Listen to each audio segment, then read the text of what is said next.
하나님 말씀은 사무엘상 26장입니다. 13절부터 25절, 마지막 25절까지의 말씀인데요. 본문을 빨리 읽어보시고 5분 동안 또 읽어보시고 본문의 문제점이 무엇인지 한번 찾아보도록 하시겠습니다. 그리고 그 문제를 하나님은 어떻게 해결하시는지, 또는 믿음의 사람이 어떻게 해결하는지를 찾아보도록 하겠습니다.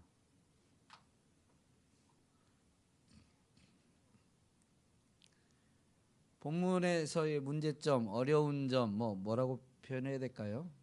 뭐가 있을까요?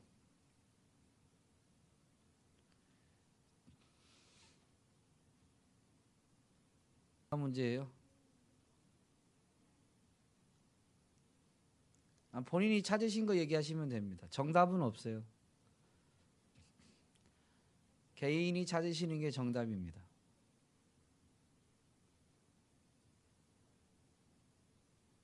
네, 우리 유양국 사모님.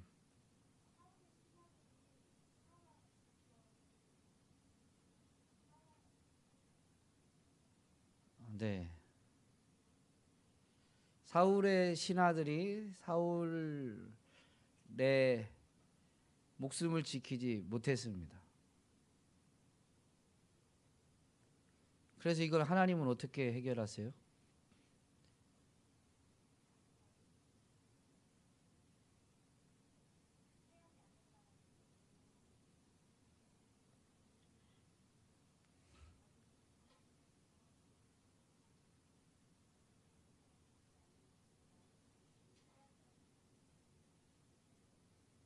하나님을 경외하는 사람으로 하여금 사울의 목숨을 지키신 거죠. 본문의 내용으로만 보면. 그리고 그 하나님의 역사에 쓰임받은 다윗과 같이 하나님을 경외하는 사람에게 하나님이 뭐라고 해야 될까요? 이렇게 딱 압축해서 말하면 복을 주시죠. 여호와의 기름 부음 받은 자를 존중히 여겼기 때문에 비록 도망자 신세지만 그도 또한 하나님의 은혜와 복을 누리게 해 주십니다. 이게 이제 하나님이 일을 해결하시는, 하나님의 일을 해결해 가시는 방법. 그래서 하나님 앞에 쓰임 받는 사람은 사실은 이 하나님을 경외하는 사람들이 쓰임 받게 되어진다라는 것을 분명히 알 수가 있습니다. 그러면 사울의 죽음, 이 사울의 목숨을 사람들이 지키지 못한 것에서 우리는 또 교훈을 배우게 되죠. 사울은 아브넬과 군대에 둘러싸여 있음에도 불구하고 생명을 사실은 온전히 지키지 못했습니다. 다윗이 분명히 그들을 책망하는 말을 통해서 우리가 알 수 있는데, 아브넬은 사실은 이스라엘 전역에서 거의 최고의 용사로 꼽히는, 그래서 사울 왕국에서는 군대 총사령관의 직위를 가진 사람입니다. 왕국의 제2인자로서 오랫동안 자리매김한 그런 사람인데, 그런 사람이 군대와 함께 둘러싸서 지키려고 해도 생명은 지켜지지 않더라라는 것입니다. 그러므로 시편 기자의 말씀을 우리는 분명히 되새기면서 말씀을 붙들어야 되는데, 그게 뭐냐면 시 146편 3절 말씀에 이런 말씀이 있죠. 너희는 힘 있는 고관을 의지하지 말며 구원할 능력이 없는 사람을 의지하지 말아라. 힘 있는 고관을 의지하지 말고 구원할 능력이 없는 사람을 의지하지 말라라고 합니다. 근데 우리는 삶의 현장에서 많은 경우는 사람을 찾고 사람을 의지할 때가 참 많이 있죠. 물론 사람의 도움 자체를 다 거절하라는 말이 아니에요. 구원은 하나님께로부터 온다라는 것을 분명히 알고 하나님을 의지할 때 방금 이 부분에 대해서 말씀드린 것처럼 사울의 생명을 지키지 못했습니다. 그 신하들이. 그런데 하나님이 비록 사울이 나중엔 하나님의 심판을 받게 되겠지만 하나님께 기름 부음 받은 왕인 그 사울의 생명을 하나님이 어떻게 지키시는가? 하나님을 경외하는 여호와께서 행하시는 것을 인정하고 하나님의 뜻을 따르는 사람을 통해서 사울의 목숨을 보존하십니다. 그러므로 구원은 분명히 하나님께로부터 온다는 것을, 사람을 통해서 그것이 이루어지는 것처럼 보여도 구원은, 우리의 생명을 지키는 것은 하나님이 주시는 것, 하나님으로부터 오는 것임을 알아서 우리가 질병이 들었을 때 병원을 가고 의사를 찾고 약을 먹을지라도 우리의 첫 번째 자세는 하나님을 찾고 하나님을 의지하는 것이 돼야 되는 것이죠. 또 뭐 어떤 문제점이 있을까요?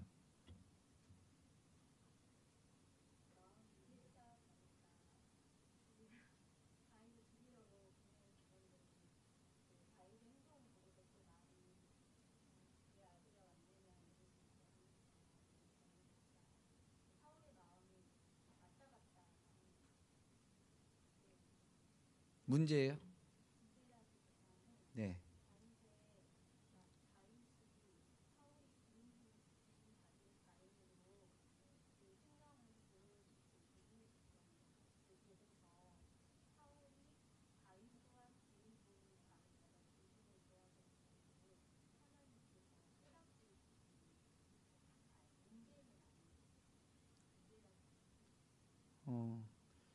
네, 사울이 이랬다 저랬다 하는 게 문제였는데 이제 오늘 시점에서는 일관되게 하나님의 뜻을 받들어서 순종하는 다윗을 통해서 사울 또한 이제는 다윗이 하나님께 기름 부음 받은 자임을 알아서 다윗을 존중하게 되었다라는 거죠. 사실 이 이야기를 보면 이제 다윗을 추적하는 일이 이 사무엘서에 보면 이 뒤로는 이제 나타나진 않죠.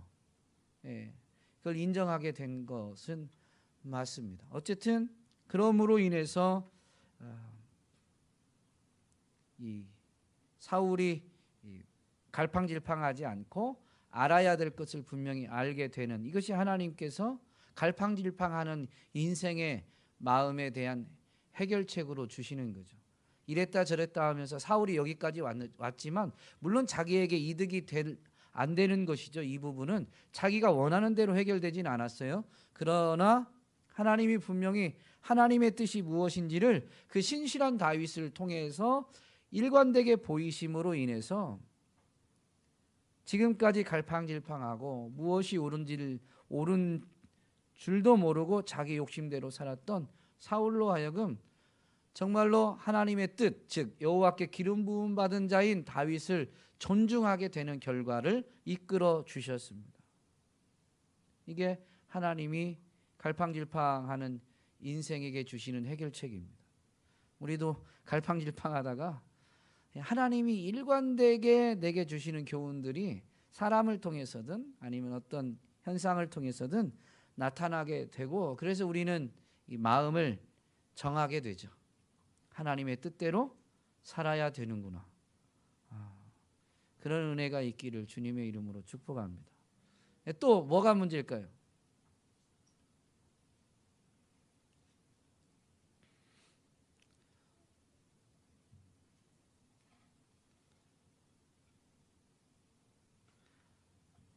이제 문제점, 어려운 점이라고 이렇게 표현을 하다 보니까 그런데요. 다윗의 말에서 우리는 좀 뭐라고 해야 될까요? 어려운 점을 발견하게 됩니다. 그게 뭐냐면 15절, 16절에 보면 내가 행한 이 일이 옳지 못하도다. 여호와께서 살아계심을 두고 맹세하노니 여호와의 기름 부음 받은 너희 주를 보호하지 아니하였으니 너희는 마땅히 죽을 자니라. 여호와의 기름 부음 받은 주를 보호하지 아니하면 마땅히 죽어야 된다라는 거예요.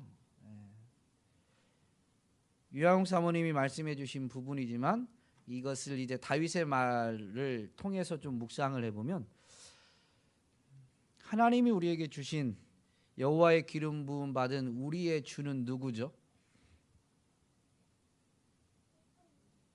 하나님이 기름 부으신 우리에게 맡기신 주, 우리의 주.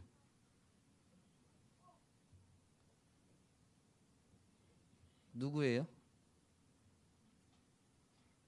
너무 어려운 질문이에요. 예수님이에요, 예수님.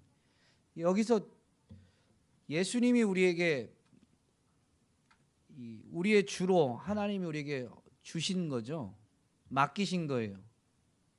그러면 물론 그분의 은혜로 우리가 구원을 받았지만 그분을 우리가 지키지 못하면, 그분을 우리가 놓치면, 빼앗기면, 잃어버리면 그 결국이 뭐라는 거예요? 마땅히 죽을지니라.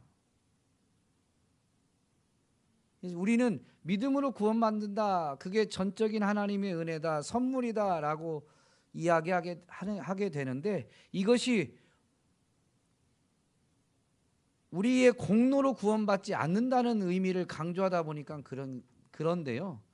그 받은 은혜를 간직하지 못하는 것에 대한 책임이 없다라는 의미는 또한 아닙니다. 무슨 말인지 이해되세요?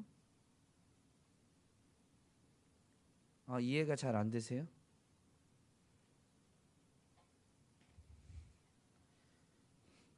믿음이 선물이다라고 했는데요. 선물이 주어졌는데 그 다음부터는 선물로 받은 그것을 잘 간직해야 돼요. 이 선물에 대한 값을 하나님이 우리에게 요구하지 않으셨어요. 그냥 엄청 값비싼 것을 선물로 주셨어요. 그런데 우리가 이것을 잃어버리면 잃어버린 것에 대한 책임은 우리에게 있는 거예요. 그것이 바로 이런 구약에서는 이런 말씀을 통해서 분명히 가르침을 주죠.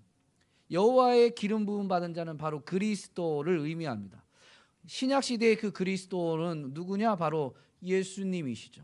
우리는 그분이 정말로 하나님이 기름 부으신, 그래서 우리의 구원자로 삼으신 메시아 그리스도이심을 알고 당신이 우리의 구원자이십니다. 우리를 대신해서 우리의 죄값을 지불하셨기 때문에 우리는 이제 우리의 것이 아니고 주님의 것입니다 라고 해서 예수님을 주와 그리스도다라고 고백을 하게 되죠. 하나님이 그분을 우리에게 맡기셨는데 우리가 그분의 생명을 지킨다라는 어떤 것은 아니지만 우리가 그분을 지켜내지 못하면 그 책임은 우리에게 있는 거예요. 값없이 은혜로 구원받는다라고 하니까 우리에게는 공로는 없지만 책임은 있다라는 걸 참 간과해 버릴 때가 많은데요. 그 책임은 매우 큰 겁니다.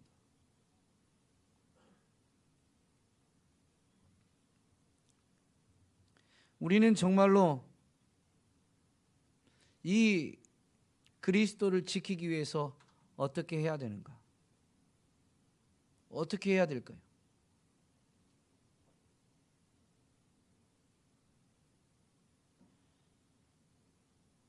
다윗에게 하나님이 사울을 맡기셨어요. 한 번도 아니고 지금 오늘 26장은 두 번째죠.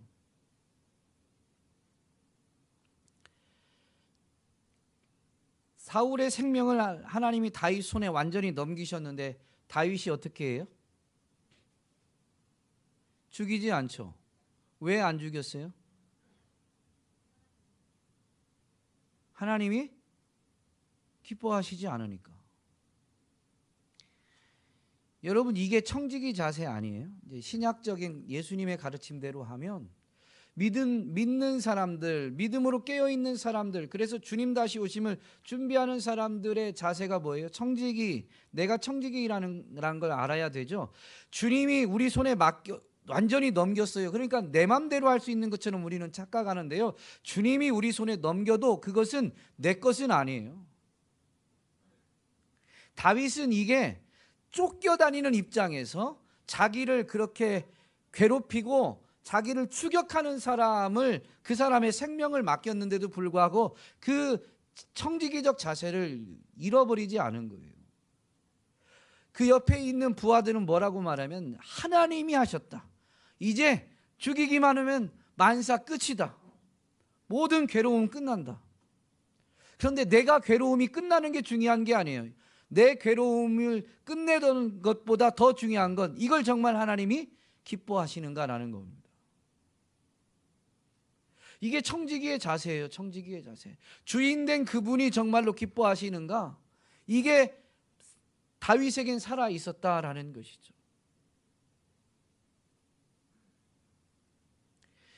사울과의 대화를 보면 다윗의 이 자세가 얼마나 귀한가라는 것을 확인하게 되는데, 자기를 지금 쫓아오는 사울의 행위는 부당하다라고 다윗이 이야기하게 됩니다. 자기 자신을 한 마리 벼룩에 비유하면서 이것이 합당하지 않다라는 것을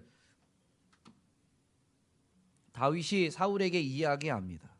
그러면서 다윗이 사울에게 요청하는 게 뭐냐면, 지금 자기 자신은 이 여호와 앞에서 먼 이곳에 있다. 여기에서 자신의 피해가 땅에 흐르지 않게 해달라라는 걸 간청합니다. 즉 내가 여기서 죽지 않게 해달라라는 간청이에요. 사울을 자기 손에 붙였는데도 그를 죽이지 않으면서도 도리어 사울에게 간청하는 게 뭐냐면, 마치 살려달라고 구걸하는 것처럼 보이지만 잘 이 간청의 의미를 알아야 돼요. 여호와 앞에서 먼 이곳에서 이제 나의 피가 땅에 흐르지 말게 하옵소서. 포인트는 내 피가 땅에 흐르지 말게 해달라라는 것 자체에 있는 게 아니라, 지금 피가 흐를 수밖에 없는 그 상황이 어디에 있냐, 만약에 여기서 끝난다면 자기가 죽는 그 장소가 어디인가라는 것입니다. 물론 이건 물리적인 장소를 의미하지만 영적인 관점에서 해석을 해야 돼요. 여호와 앞에서 먼 이곳에서.